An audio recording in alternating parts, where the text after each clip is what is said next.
Saya akan menerangkan tentang bab 4 tentang koneksi ke internet. A. Berbagai tipe koneksi ke internet. 1. Jaringan komputer LAN. 2. Saluran telepon langsung. 3. Teknologi ADSL. 4. Jaringan TV kabel. 5. GPRS. 6. WiFi. 7. Wireless broadband. 8. 3G.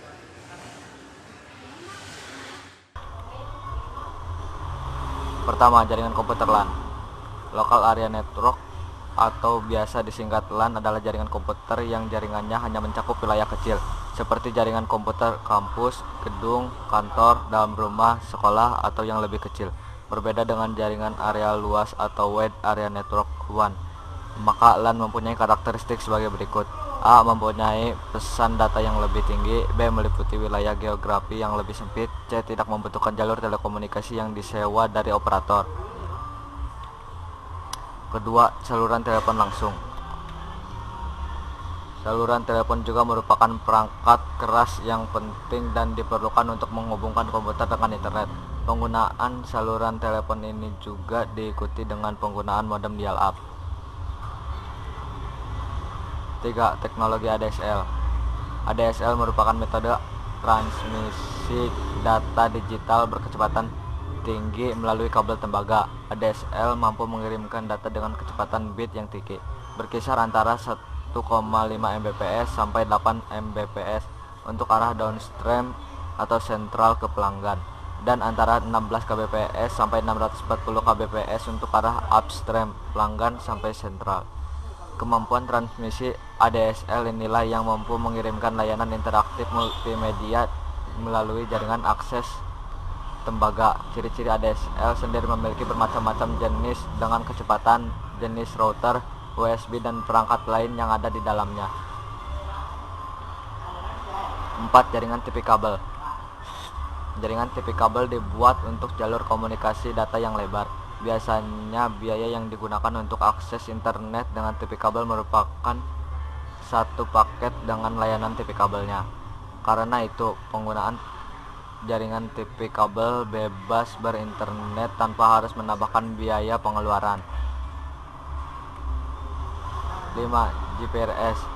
GPRS adalah suatu teknologi yang memungkinkan pengiriman dan penerimaan data lebih cepat dibandingkan dengan penggunaan teknologi sirkuit switch data atau CSD.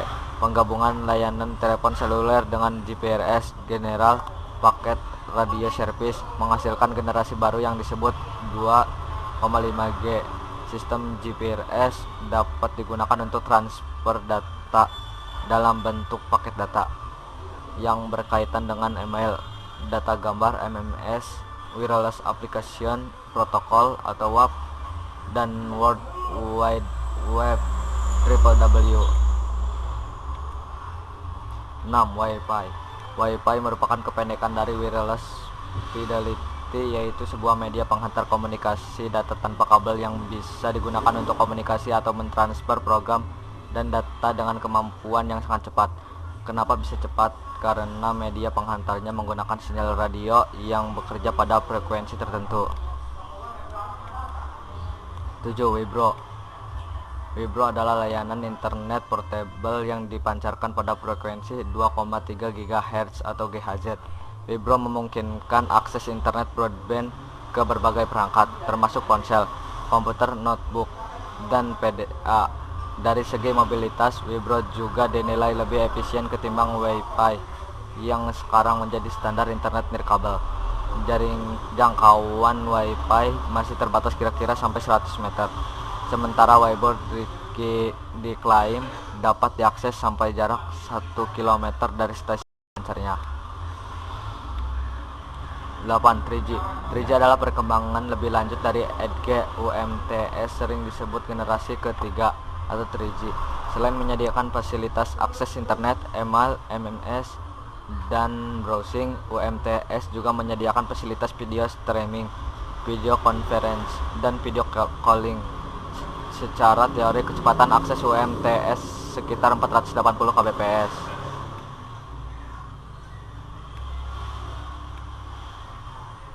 B. Menghubungkan komputer ke internet. 1. Menyeting koneksi dial-up 2. Memulai dan mengakhiri koneksi dial-up internet. 1. Cara menyeting koneksi dial-up. 1. Pada tampilan Windows desktop, klik tombol Start My Network Flash. 2. Pada tampilan layar sebelah kiri, klik pada pilihan View Network Connection. 3. Pada tampilan layar sebelah kiri, klik pada pilihan Create a New Connection. Tampilan wizard window kemudian akan muncul, klik pada tombol Next. Pilih option Connect to the Internet dan klik pada tombol Next. 6. Pilih option Set up my connection manually dan klik pada tombol Next. 7. Pilih option Connect using a dial-up modem dan klik pada tombol Next. 8. Ketikkan solusi net di bawah isian ISP name dan klik pada tombol Next. 9. Ketikkan salah satu nomor koneksi solusi net. 10. Klik pada tombol Next. 11. Ketikkan username dan login password Anda. 12. Klik pada tombol Next. 13. Berikan tanda titik pada option Add a shortcut to this connection to my desktop jika Anda menginginkan sebuah shortcut pada desktop. 14. Klik pada tombol Finish untuk mengakhiri. 15. Klik kanan mouse pada ikon solusi net yang telah Anda buat lalu pilih Properties. 16. Pada tab General, hapus tanda cek pada Use Dialing Rules lalu klik pada tab Networking. 17. Beri tanda cek pada Internet Protocol atau TCP/IP lalu klik Properties. 18. Beri tanda titik pada Obtain an IP address automatically dan use the following DNS server address seperti gambar di bawah ini.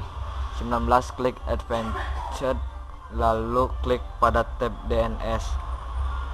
20. Klik Add, masukkan 202.51.96.5 lalu klik Add lagi.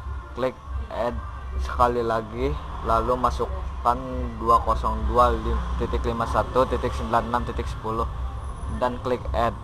21. Klik OK dan OK lagi untuk kembali. 2. Memulai dan mengakhiri koneksi dial-up. 1. Langkah awal untuk membuat koneksi dan Telkomnet yaitu dengan membuka network connection yang berada pada Start Setting Network Connection. 2. Kemudian pilihlah menu Create a New Connection pada bagian kiri atas. 3. Tekan tombol Next. 4. Kliklah Connect to the Internet lalu tekan tombol Next. 5.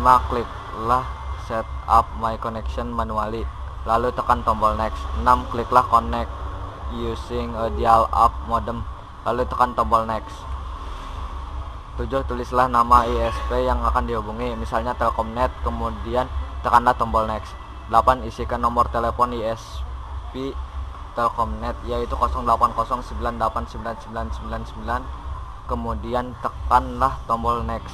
9. Langkah berikutnya adalah mengisikan username dan password untuk Telkomnet. Username-nya adalah telkomnet@instant dan passwordnya Telkom. 10. Tekan tombol Finish untuk mengakhiri koneksi ke ISP. 11. Untuk melakukan koneksi ke Telkomnet, tekanlah tombol dial. 12. Setelah connect maka muncul pesan. 13. Untuk memutuskan hubungan dari Telkomnet, klik kanan mouse pada koneksi jaringan, kemudian pilih menu Disconnect. Sekian, terima kasih.